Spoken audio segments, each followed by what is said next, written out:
Բարև ձեզ սիրելի բարեկամներ, եթերում Նոյան Տապանի քննարկում հաղորդաշարն է եւ անցած շաբաթվա կարևորագույն իրադարձությունները փորձելու ենք քննարկել ազգային օրակարգ կուսակցության խորհրդի նախագահ Հայաստանի Հանրապետության նախկին դեսպան Արա Հակոբյանի հետ։ Ողջունում եմ, պարոն Հակոբյան։ Սկսենք քննարկել երևի տրիպի ներհայաստանյան իրադարձությունների մեջ ամենակարևորը երևի տրիպի վերաբերյալ նոր չափաբաժին ինֆորմացիաներ, որը որ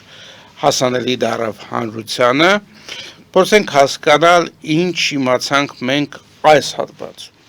Տեսեք, դա այո, ամենաշատ քննարկվողն է եւ բազմաթիվ արդեն մեկնաբանություններ եղել են, հասկանալի է, որ վարչակարգի ներկայացուցիչները դա ներկան են անում։ Տրամադրում են մարդկանց, որ դա բարձրագույն եւ մեծագույն հաղթանակ է, հակառակ կողմը ասում է, որ չէ, դա կորուստներ են եւ այլն եւ այլն։ Հիմա մենք դրա մասին խոսել ենք եւ մեր քաղաքական դիրքորոշումը մեր կուսակցության ազգային օրակարգ հայտնել ենք արդեն, մի հատ էլ հայտնենք։ Առաջինը, ինքը իրենով, եթե մենք դիտարկում ենք աշխարհաքաղաքական տիրույթում, դա թուրքական, ասենք ասենք, տարբեր երկրներ, այսինքն Թուրքիայից դեպի Միջին Ասիա եւ դեպի արդեն թուրքական մյուս կազմավորումները, ուйգուրներ, Ռուսաստանի մեջ եղած թուրքական հանրապետություն միավորները, այդ ճանապարհը դարձնում է առարկայական եւ գործարկվող։ Այսինքն դա թուրքական, այսպես ասած, Թուրանի գաղափարի տակ ձևավորվող ճանապարհ է եւ դա չի կարող հայերի համար դրական աշխարհաքաղաքական տեսակետից դրական ընդհանրական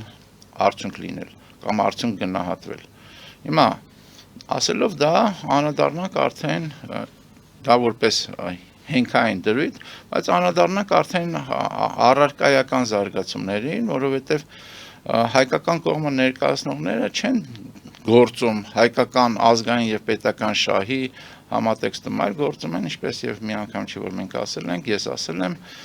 գործում են երկու հիմնական նպատակով՝ հայկական հարցի փակում, իսկ այդ իմաստով դա իրենց համար ձեռքբերում է եւ իրենց հարատեվության ապահովում, դա նույնպես այդ տեսակետից իրենց համար ձեռքբերում է, իրենց համար, ոչ թե հայության համար։ Հիմա այդ տեսակետից էլ եթե դու դիտարկում ես, ի վերջո ինչ է տրիպը, այսինքն ինչ եղավ Ռուբիոյի եւ Արարատ Միրզյանի հանդիպման արդյունքում փաստաթուղթ հայտարարություն, այսինքն անվանումը հայտարարությունն է։ Հայտարարություն ձևակերպվեց, որը ունի շրջանակային բովանդակություն, եւ այդ հայտարարությունը նախաբանում ամենաառաջի կետը գրած է, որ այս հայտարարությունը որևէ իրավական հետևանքներ չունի եւ չի կարող ունենալ ինքը հայտարարությունը։ Այսինքն դա ինչ է նշանակում։ Դա նշանակում է, որ այս հայտարարությունը չի գնալու բնականաբար երկրների խորհրդարաններ, չի վավերացվելու, այս հայտարարությունը այդ տեսակետից ընդհանրապես հենց հայտարարությունն է, փաստաթուղթը, որը մենք դες մի հատ փորձառություն ունենք 20 թվականի նոյեմբերի 9-10-ի հայտարարությունը, որը պարզապես հայտարարություն էր, բայց Հայաստանի համար եւ հայկական տարածք Արցախի համար ունեցավ ճակատագրական նշանակություն։ Հիմա այս հայտարարությունը ի՞նչ է նշանակում։ Այսինքն այդտեղ հայկական կողմի պարտավորությունները հստակ ձևակերպված են, բայց իսկ ամերիկյան կողմի պարտավորությունները որոնք են, որ այդտեղ ձևակերպված են։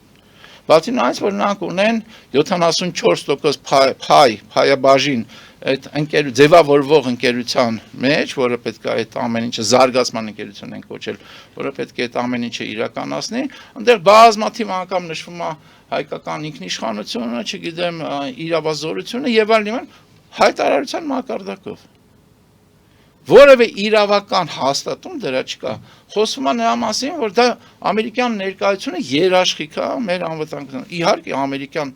ամուր կայուն ներկայությունը դա երաշխիք է մեր անվտանգության, բայց այդտեղ ամերիկյան ամուր կայուն ներկայությունը որտեղից է երևում։ Բացի այդ թղթի մեջ գրածից, որը հայտարարությունն է։ Հիմա ավարտենք։ Տեսեք, մյուս բանը էլի որպես մեծ ձեռքբերում ներկայացվում է, որ 49 տարի հետո, կարող է սա երկարացվի եւ այդտեղ արդեն հայկական փայաբաժինը կդառնա 50-ին մոտ 49։ Իսկ այսինքն 26% փայաբաժինը ինքը ինչ է։ Դա ինչ համամասնությամբ է այդ տիպը որոշվել։ Ասում են, որ հնարավոր ներդրումներ, եթե հնարավոր ներդրումների ծավալները դեռևս պարզ չեն, ներդրումն անողներն էլ դեռևս պարզ չեն, ովքեր դա ամերիկյան կազմակերպություն են լինել, թե այլ։ Եվ այդ ներդրումները այստեղ ասվում է, որ օրինակ, որ այդ փայաբաժինը կարող է վաճառվի, հանձնվի ուրիշին, հա, լավ, այդտեղ հարց, եւ ասում է պետք է համաձայնությամբ լինի երկրները, օրինակ Հայաստանը պետք է համաձայնվի, որ օրինակ ամերիկյան կողմը իր փայաբաժնի մի մասը տա երրորդ կողմի, Օրինակ Թուրքիայի։ ում ասես։ Հիմա Հայաստանի բանը համաձայնությունը ի՞նչ է նշանակում։ Դա վետո իրավունք է, թե վետո իրավունք չի։ Եթե դա վետոյի իրավունք է, ապա դա պետք է այդտեղ հայտարարության մեջ թեկուզ դա այդպես նշվել, որ այդ համաձայնության բացակայության պարագայում դա չի կարող լինել։ Այսինքն երկիրը վետո կարող է դնի այդ զարգացման վրա։ Դուք որպես ուրեմն առևտրական պայմանագիր ճիշտ եք ասում, բայց մի հատ հաշվի առնենք, որ եթե այդ վաճառքի իրավունքը կա եւ դա վաճառում է երրորդ երկրի, այստեղ ուր մնաց ամերիկյան ներկայության այն երաշխիքը, որը որ այդ ամբողջի հիմքն է։ Դե հիմա այդ վետո իրավունքը իմ ասած, հենց նաև այդ համատեքստում է, այսինքն դու աշխարհաքաղաքական քո երկրի անվտանգության եւ առևտրային այդ թվում այդ ամբողջական համատեքստում պետք է նայես։ Երբ որ դու ասում ես, ճանապարհները բացվեցին, բանացին այդ բարձրակոչ հայտարարություններ, որ տեսեք, մենք սրանից հետո պայծառ երկիր ենք, մենք ամենաանկախն ենք բոլոր ժամանակների Հայաստանի եւ այդ ամեն ինչը որ դնում ենք մի կողմ, այդ աղբը, այսպես ասած, տակը բան չի մնում։ Հիմա մյուս հարցը։ Սա միջանցք է, թե միջանցք չի։ Դա շատ կարևոր հարց է, չէ՞, սա միջանցք է, թե միջանցք չի։ Այսինքն այնտեղ շեշտված է, որ մեր իրավազորությունը նորից, որ front office, back office եւ այլն, back office-ը մեր բոլոր ամեն ինչը պետքա գործի, հիմա հարց։ Այդ հարցը ես շարունակ տալիս եմ։ Այդ սահմանապահները, այդ մաքսավորները, այդ ամեն ինչը որ պետք գործեն։ Պետքա գործեն այդ ճանապարհի համար միայն, այսինքն մուտք ելք, թե պետք է նաեւ գործեն հայ-իրանական եւ հայ-թուրքական սահմանի վրա։ Ռուսական սահմանապահները հարց մնում են թե չեն մնում։ Հայ-իրանական եւ հայ-թուրքական սահմանի պահպանությունը մնում է ռուսներին թե չէ։ Եթե դա մնում է ռուսներին, ստեղ էլի համացան վեճ դնելով բանը նոյեմբերի 9-10-ը, եթե սահմանը մնում է ռուսներին, ես էլ ռուսների փոխարեն վերահսկելու են ամերիկացիք, իրա բոլոր վերապահումներ, որ շեշտում է մեր ինքնիշխանությունը, բան նոյեմբերի 9-10-ում ընդհանրապես դա չկար, բայց ընդհանուր առմամբ մենք ստանում ենք իրավիճակ, որ ռուսական ներկայությունը պահպանվում է, իսկ այս ճանապարհը, որը միջանցքային բովանդակություն շարունակում է իր մեջ ունենալ, հա, միջանցքային բովանդակություն, դա ռուսական վերահսկողությունից անցնում է ամերիկյան վերահսկողության։ Հիմա դա ինչ որ իմաստով է, դա զարգացում է։ Ինչ որ իմաստով դա զարգացում է, որտեվ ռուսական ներկայության դուրս մղումը ցանկացած պարագայում դա դրական Հայաստանի համար դրական արդյունք է, բայց ռուսական ներկայությունը դուրս մղելով արդյոք այն ինչ որ արդեն ասացինք, ամերիկյանն է հաստատվում երաշխիքներով, թե ոչ։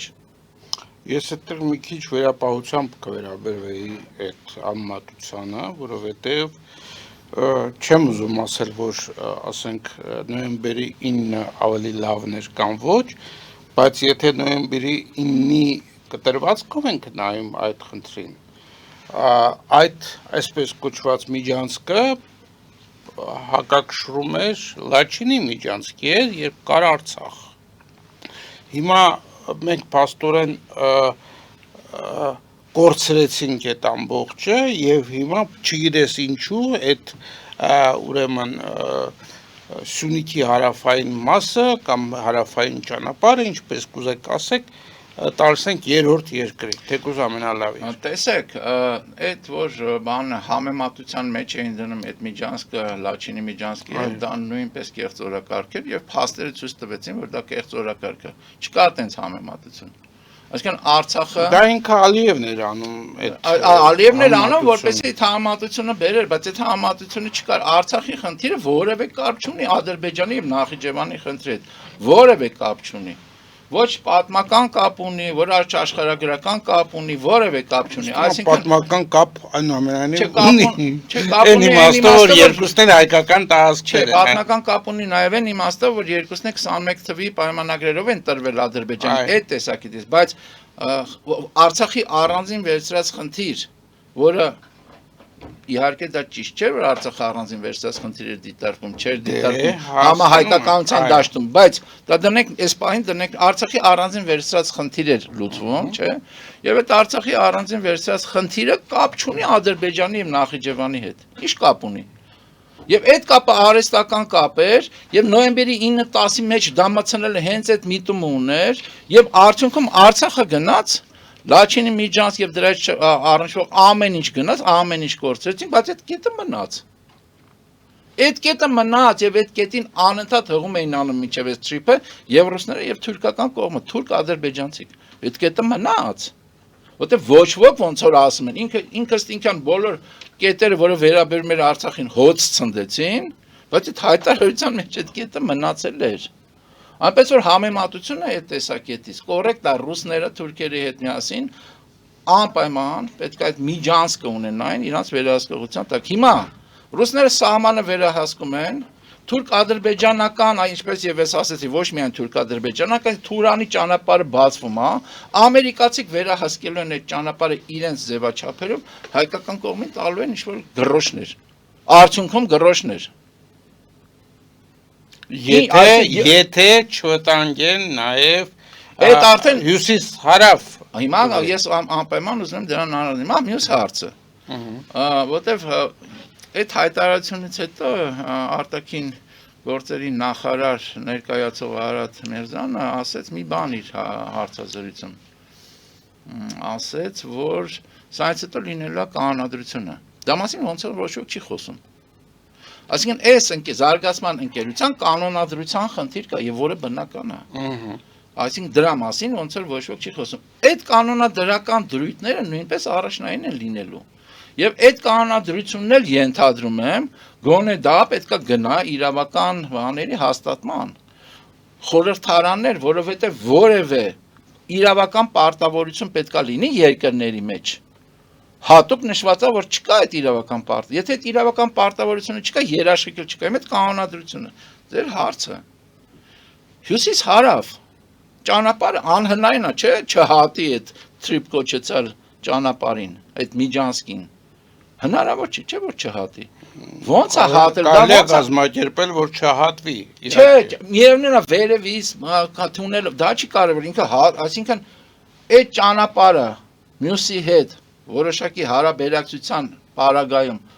ով այդ հարաբերակցության կանոնակարգումը վերահսկելու ով ամերիկյան ընկերությունը կամ չգիտեմ ամերիկյան կամ ինչ ամերիկյան փայաբաժին ունեցող ընկերությունը 74% թե հայկական կողմը ընդհանուր առմամբ հիմա մյուս բանին անդրադառնամ եւ ուզում եմ դրանով որոշակիորեն ամփոփենք այդ front office back office սկզբունքը նորից ձեր հաղորդման ժամանակ ես ասել եմ որ առևտրի համաշխարհային կազմակերպության մեջ կա pre-shipment inspection-ը կոչվում, այսինքն նախաառաքումային ստուգում հասկացությունը եւ այդ պայմանագրի այդ համաձայնագրի կիրառումը շատ չի խրախուսվում աշխարհում Մասնավորապես այդ համաձայնագրերը կիրառում են երրորդ աշխարհի երկրների պարագայում ոնց ինչա դա նշանակում է ինչ որ կոնկրետ ստեղ գրած է front office հավաքագրում են նախնական տեղեկություն առաքվող բեռնափոխադրման վերաբերյալ դա անում է ոչ պետական մարմինը դա անում է մասնավոր օպերատորը այն ինչ որ ստեղ գրած է փաստացի եւ հետո այդ տվյալները տրամադրում են պետական մարմինին եւ պետական մարմինը հիմնականում ճնշող մեծամասամբ հենվում է դրա համարում է որ ինքը ստուգել է որ ինքը այո որ դա արդեն ճշգրիտ է հիմա այդտեղ այդ օպերատորը ինքը կարա ունենա առանձին վերցրած երկրի աշխարհ քաղաքական շահ եւ անհրաժեշտ բաները տվյալները Խեղաթյուրված չմատուցվի այնպես ինչպես պետք է լինի։ Եվ դա չի վերահսկվում փաստացի։ Կվերահսկվի մենակ այն պարագան, երբ որ ստուգումներ անեն։ Այդ դեպքում այդ front office-ի նպատակը ո՞րն է։ Հենց այդն է, ինչ որ Ալիևները ասում են ժամանակին։ Եվ Թուրքիա, այո, անխոչնդոտի մասին է խոսքը։ Անխոչնդոտ։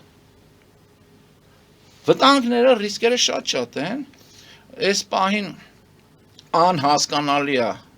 թե ակնառու դրական արդյունքները որոնք են լինելու, եթե օրինակ, ես կրկնվում եմ, եթե օրինակ ամերիկյանը գալիս է, այդ կանոնակարգումները բան իհարկե ցանկալի է, որ ավելի լավ լինի, բայց ռուսականը գնում է։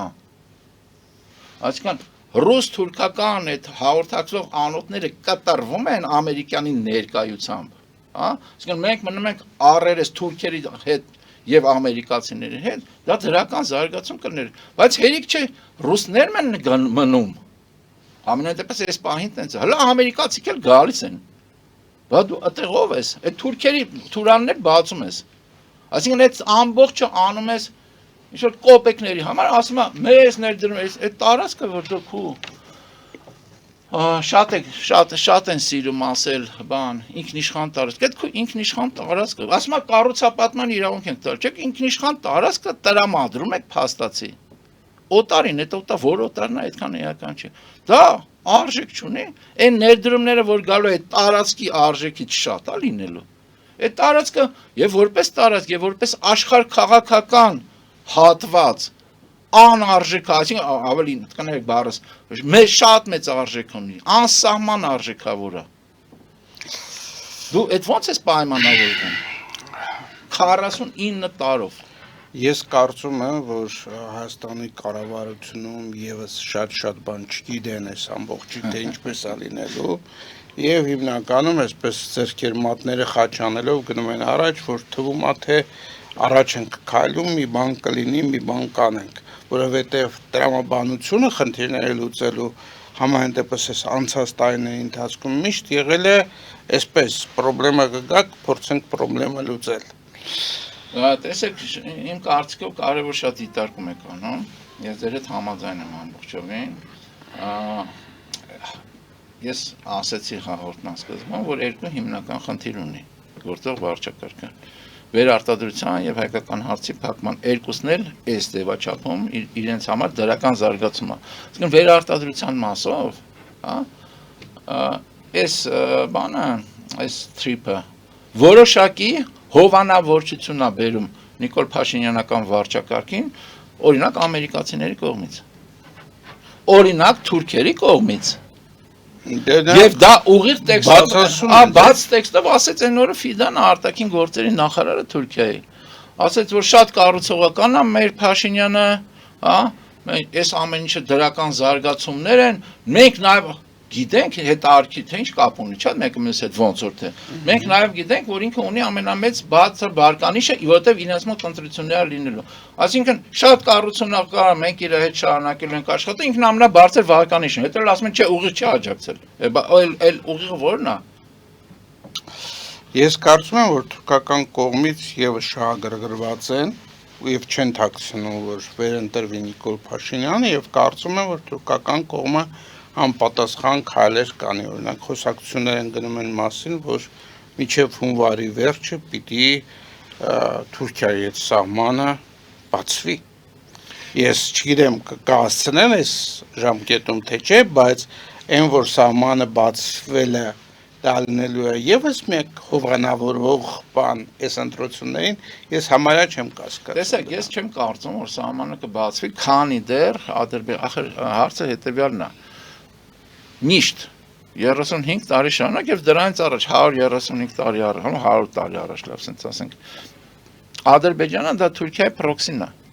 Այո։ Եվ չի կարող Թուրքիան ինչ-որ մի բան անի, երբ որ իր պրոքսի Ադրբեջանի հետ կապված խնդիրները փակված չեն, չի կարող եւ չի լինելու տես բան։ Հիմա միջև այս թուղթը չստորագրեն Ադրբեջանն ու Հայաստանը կապիտուլյացիա, Հայաստանի կապիտուլյացիայի փաստաթուղթը վերջնական։ Ընդհանրական սահման չի բացվելու, իսկ այդ սահմանի բացումն էլ թղթի ստորագրումն էլ ուղիղ կապված է լինելու նրա հետ, որ մեր սահմանադրության մեջ դուրս գան պահանջատիրության բոլոր հնարավոր ձևաչափերը, այսինքն ես կարծում եմ, սահման չի բացվելու, կարող է այն երրորդ երկրների քաղաքացին, այսինքն որոշակի բուտաֆորիկ ինչ-որ մի բան լինի, հա, նույն բուտաֆորիայի շրջանակում նավթ են բերում, գազ են բերում, չգիտեմ, էս են բերում, այսինքն այդ միջավայրը, պոզիտիվի միջավայրը, դրականի միջավայրը ձևավորում են մարդկանց մոտ, ասում են դե կապրենք էլի, այդ Ղարաբաղից պրծանք, տեսեք ոնց են կապրում։ Նիկոլ Փաշինյանը դա բաց տեքստով շարունակ ասում, հա։ Շարունակ ասում է բաց տեքստով, այսինքն այդտեղ քննարկելու բան էլ չկա։ Միակ երկիրը, որ այս պահին գրմռում է, դժգոհությունը արտահայտում, այն էլ ոչ խորը պաշտոնական դիրքորոշումներով, այլ իրենց գաղափարախոսների կամ քարոզիչների բանը, դա Ռուսաստանն է։ Մի հատ Սալավյովը ասեց, մի հատ էլ Դուգինը ասեց։ Շատ լավ, եկեք գովազդային ընդմիջում անենք եւ դրանից հետո անցնենք այդ գրմռոցներին, ինչպես դուք եք ասում։ Գովազդը եթերում, սիրելի բարեկամներ, մնացեք մեզ հետ։ Ֆելիչե ժամանակակից ատամնաբուժական կլինիկա։ Այստեղ հարմարավետությունն ու խնամքն առաջնային են։ Այստեղ կիրառվում են ատամնաբուժական ամենաժամանակակից տեխնոլոգիաներ, ճշգրիտ ախտորոշում, արդյունավետ բուժում, նուրբ փորձառություն եւ անհատական մոտեցում։ Սկսած սովորական մանրուքներից մինչև առաջադեմ ընթացակարգեր, այստեղ դուք գտնվում եք բարձր որակավորում ունեցող եւ փորձառու ատամնաբուժական մասնագետների ձեռքերում։ Մեր բարեկամական եւ հյուրընկալ անձնակազմն այստեղ է յուրաքանչյուր այցը հաճելի դարձնելու համար։ Ֆելիչե, ձեր առողջ եւ ամենաերջանիկ շպիտը սկսվում է այստեղից։ Եկեք եւ բացահայտեք նորարարության փորձագիտության եւ կարեկցանքի կատարյալ համադրությունը։ Վաճառվում է գերմանական հնաոճ դաշնամուր 1892 թվականի արտադրության ֆոն Մուրբախ, գտնվում է գերազանց վիճակում, կինը 15000 ԱՄՆ դոլար, հեռախոսահամար 094 115 310։ Երևան փոստը Գրանադա Հյուզում, տեղեկացնում է,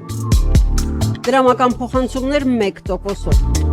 օդանավով 1 պաունդը 2.99, նավով ուղարկեք մեկ արկղ, երկրորդ արկղը անվճար, ավտոմեքենաների փոխադրում անհավատալի արժեքներով, ինչպես նաև կահույք և մեծ չափի բեռների փոխադրում։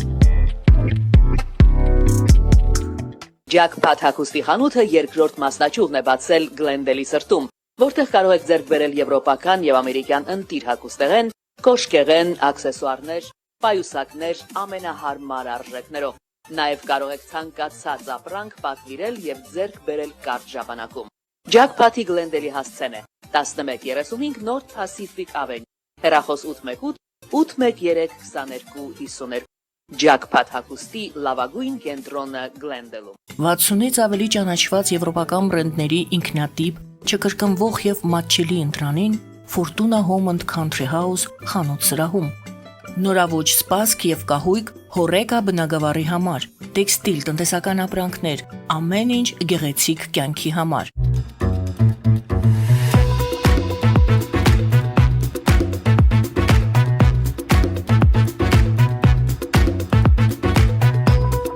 Արարատ ռեստորան, ընտանեկան եւ ընկերական ժամանցի լավագույն հասցե, սիրված արտիստներ, հյուրընկալ մթնոլորտ, հարուստ ճաշացան, անմահական խորտիկներ։ Արարատ ռեստորան, հասցեն անփոփոխ, սիրով սպասում ենք ձեզ։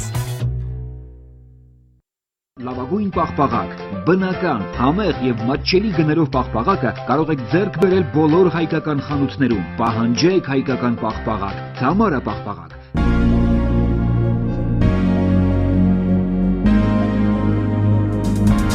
Տպագրեք ձեր գիրքը Նոյան տապան տպագրատանը, ինչպես նաև թերթեր, ամսագրեր, բուկլետներ եւ այլն։ Հասցեն քաղաք Երևան, Իսահակյան 28 առաջին հարկ։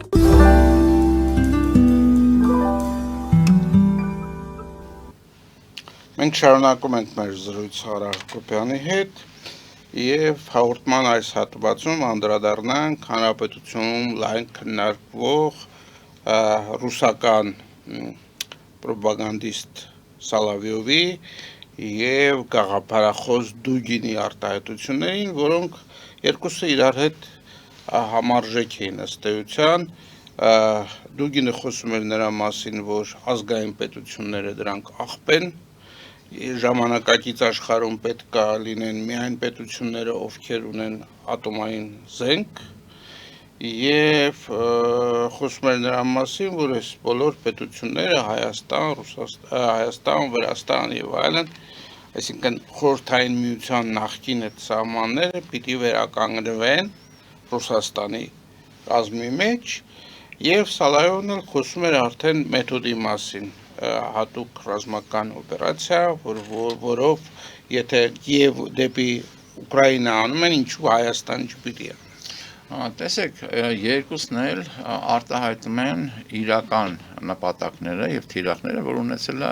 ի սկզբանե Պուտինյան Ռուսաստանը եւ ընդհանրապես ռուսական կայսրությունը դարերի ընթացքում։ Հիմա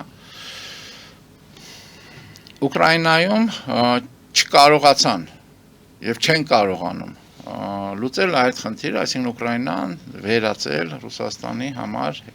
Ռուսաստանի կողմից վերահսկվող տարածքի չեն կարողանում, այդ հարցը չի լուծվում, բայց էլի մենք բազմաթիվ անգամ քննարկել ենք, որ այդ հարցի լուծումը դրանով չէր ավարտվելու, մնացած այն ինչ որ հիմա Դուգինն ու Սալավյովը ասում են, ուղիղ են ասում, որտեղ աշխարհում վիճակը նենց է, որ սկսել են ուղիղ խոսել տարբեր բաների վերաբերյալ եւ ուղիղ արտահայտել իրական նպատակները։ Ինչ որ մենք ժամանակին ասել ենք, Ուկրաինայի հարցի լուծմանը զուգընթաց պետք է լուծել Հարավային Կովկասի երկրների հարցերը, Միջին Ասիայի երկրների հարցերը եւ վերականգնել ռուսական իմպերիան իր առնվազն սովետական սահմաններով։ Սա բացի մերձբալթյան երկրները, դա էլ ենթադրենք կարող ապագայի խնդիրներին որպես դիտարկում։ Հիմա սա է եւ ուղիղ տեքստով ասում են, այդտեղ զարմանալու բան չկա։ Եվ դժգոհությունը որը առաջացել է եւ հիմա ինչ է դա հենց հիմա խոսում այդում եւ Հայաստանի մասին, որովհետեւ ինչ որ ես ասեցի, աշխարհքաղաքական իրավիճակը փոխվում եւ Հարավային Կովկասում թուրքական գործոնը ուժեղանում է, արևմտյան իդեմս ամերիկյան գործոնը ուժեղանում է, որոշակիորեն եվրոպական գործոնն է ուժեղանում, որովհետեւ Եվրոպան էլ է ներկայացված օրինակ այսօր Հայաստանում իդեմս ինձ դիտորդների, որը ռազմական միավոր չի, բայց ինքը ունի որոշակի ռազմականացված ֆունկցիոնալ բաներ, նպատակներ։ Նույն բանը Միջին Ասիայում հիմա խնդիրը առաջացել, որ եթե այս միջանցքը գործում է ամերիկյան եւ թուրքական վերահսկողությամբ հոսքերը գնալու, եւ Միջին Ասիայում էապես ուժեղացել է նաեւ Չինաստանի ազդեցությունը։ Այսինքն ռուսական ազդեցությունը իրենց կարծիքով, իրենց ազդեցության գոտու երկրներում նվազում է եւ դա տեսանելի է։ Ռուսը ինչ կարա անի դրան։ Ռուսը մենակ մի ձև ունի։ Հա, դե որը տենց է, հեսա կտեսնեք ինչ են ասին, ռազմական գործողություն եւ Սալավյովը ուղիղ տեքստով դա ասում է։ Դուգինն էլ է դա ասում։ Դուգինը չմոռանաք, որ անցյալ տարի նախանցյալ տարի շարունակ ասում էր, որ Հայաստանի պարտությունը եւ Արցախի Ղարաբաղի հանձնումը ոնց որ իրանք են ասում, Ադրբեջանին դա համատեղ գործողություն է եղել ռուս-թուրքական։ Եվ ու դժգոհում էր, որ Ադրբեջանը հետո թուրքական ազդեցության, այսինքն դուրս է գալիս այդ գործարքից, որտեղ Ռուսաստանը թուլացել է։ Այսինքն տեսանելի է եւ նախորդ հաղորդման ժամանակ ես ասացի, թե հանկարծ ստացվի այնպես, որ Ռուսաստանը կարողանա ուկրաինական, իսկ դրանում ինքը աջակցություն ունի, այդ թվում Ամերիկայի նախագահ Թրամփի ուղիղ անձնավորված Թրամփի, ոչ թե Ամերիկայի, այլ անձնավորված Թրամփի։ Դա առանձին խնդիր է, թե ինչու։ Եթե Ռուսաստանը կարողանա ոչ մեծ կորուստներով դուրս գա ուկրաինական այս թնջուկից, ռազմավարական պարտություն չկրի, այլ ռազմավարական հաղթանակ տանի ուկրաինական այս պատերազմում,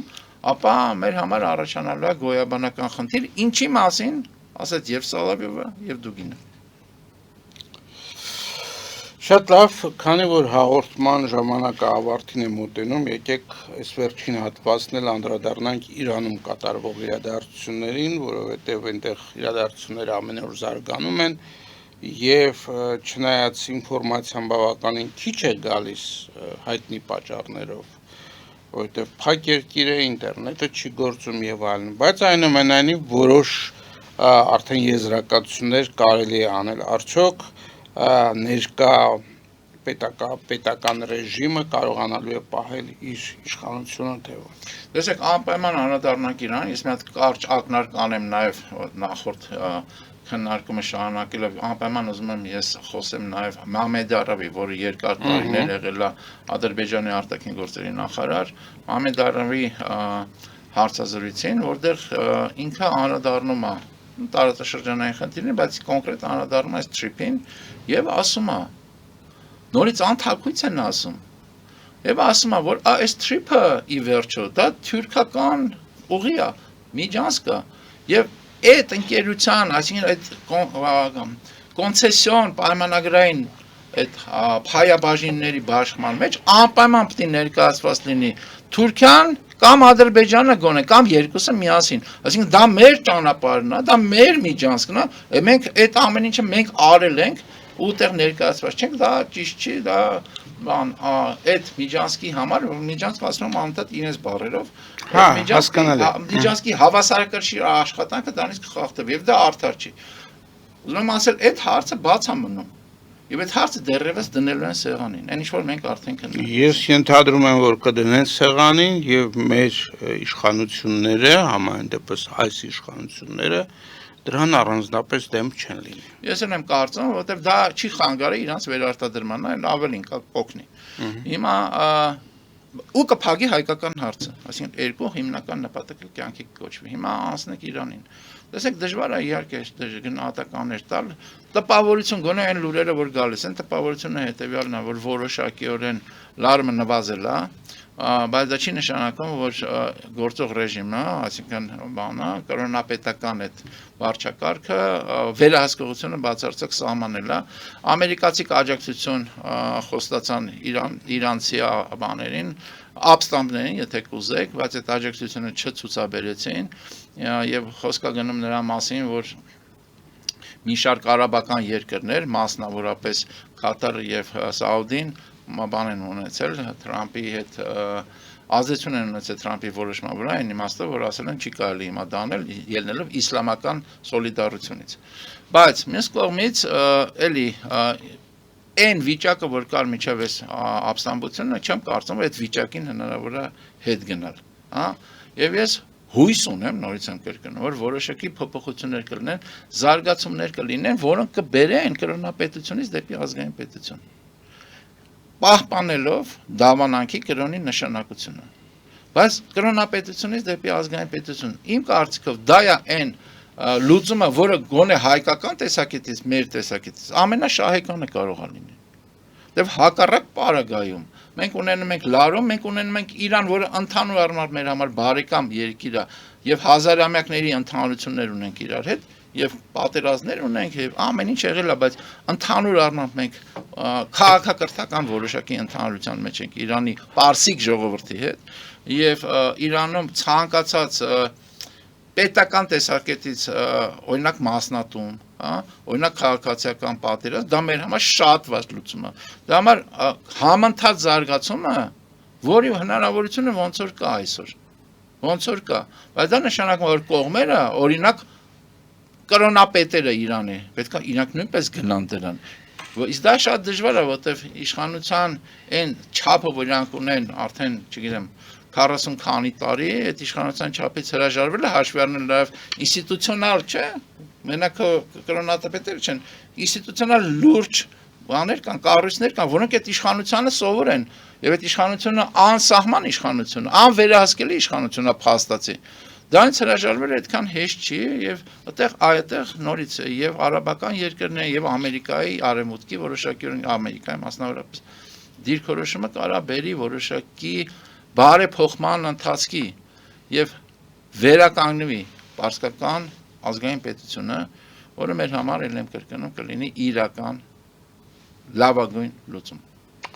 Դե Իրանի ներկա վիճակը տնտեսական առումով արդեն Հայաստանում ինչ որ իմաստով զգացում է, այդ վառելիքի բացակայություն եւ այլն, չնայած Իրանի հետ տնտեսական հարաբերությունները այդքան էլ սերտ չեն Հայաստանում, բայց այս վիճակը ինչքան երկարի, այդ ճգնաժամի արդյունքները մենք էլ ենք զգալու մեր։ Անպայման զգալու ենք եւ ինչ որ դուք ասում եք եւ արդեն զգացվում է, բայց այդ ճգնաժամի արդյունքը նաեւ այլ կերպ է զգացվում։ Իրանի նորանշանակ դեսպանը շատ կոշտ հայտարարություններ արեց Հայաստանի հետ կապված։ Այո։ Որը հատուկ չի դեսպանի եւ հատուկ չի այն էլ նորանշանակ դեսպանի, այսինքն դա նշանակում է, որ բանը անվանում Թեհրանում դժգոհություն կա այն զարգացումների հետ կապված, որը Հայաստանում տեղի ունենում, այսինքն մասնավորապես արևմտյան, այսինքն ամերիկյան ներկայության ամրապնդումը կամ ուժեղացումը, եթե կուզեք, հա, դա նրանց, այսինքն նրանք համաձայն էին, կրոնապետերը, որ ռուսների ներկայությունը ստեղ լինի, նրանք համաձայն էին բացարձակ թուրք-ռուսական այդ 3+3 կոչեցած մոդելը աշխատի, դրա իրանք լավ էին, այդ որ բացարձակ հակահայկական է երկուսն էլ, բայց ստեղ որ որոշակի հնարավորություն առաջանում ռուսներին դուրս մղել, եւ հայկական ինքնիշխանապետը այսօրվա վարչակարգի մասին չի խոսքը բնականաբար, ընդհանուր բան եմ ասում, եւ հայկական պետական ինքնիշխանության ամրացման հնարավորություն ստանալ, ինքը դրանից սկսում են դրանից դժգոհել, ուզում եմ ասել, դա պարզ մանանու ցույց է տալիս գոնե իմ համար, որ կրոնապետական ռեժիմը տարբերվում է բնական է որ տարբերվում է ազգային պետական ռեժիմից։ Եվ կրոնապետականության շահերը միշտ չի որ ազգային պետական շահերի հետ համապատասխանում են, բայց դրանով հանդերձ ցանկացած ճգնաժամ Իրանում, ցանկացած տիպի ճգնաժամ դա մեր վրա ազդելու է եւ ազդելու է բացասական դա մի արժեք է։ Շատ լավ, այսօր երևի այսքանով սահմանափակենք, մենք բաց թողեցինք մի մեծ բլոկ, որը կապված էր Թրամփի գործունեության հետ, եկեք այդ բլոկը տեղափոխենք հաջորդ շաբաթ եւ կփորձենք տեսնել, թե ինչպես են զարգանում իրադարձությունները, որովհետեւ Թրամփը կարծես թե բոլոր այդ դժվար կետերում ուրեմն ինքը այդպես որոշումներ է կայացնում, որ ամբողջ աշխարհը խառնում է։ Բայց դրա մասին դա թողնենք հաջորդ շաբաթվա, մանավանդ որ իրադարձությունները հիմա զարգանում են, մենք այն ժամանակ ավելի հստակ կունենանք։ Ես երկու բառ ասեմ, այս ընդամենը երկու բառ, երկու հիմնական լարվածություն կա այսօր, դա Թրամփի գործունեության հետևանք։ Դա ներամերիկյան լարվածությունն է, այն ինչ որ օրինակ Մինեապոլիսում է կատարում, այնտեղ զինված բախումների այսօր վտանգ է առաջացել արդեն,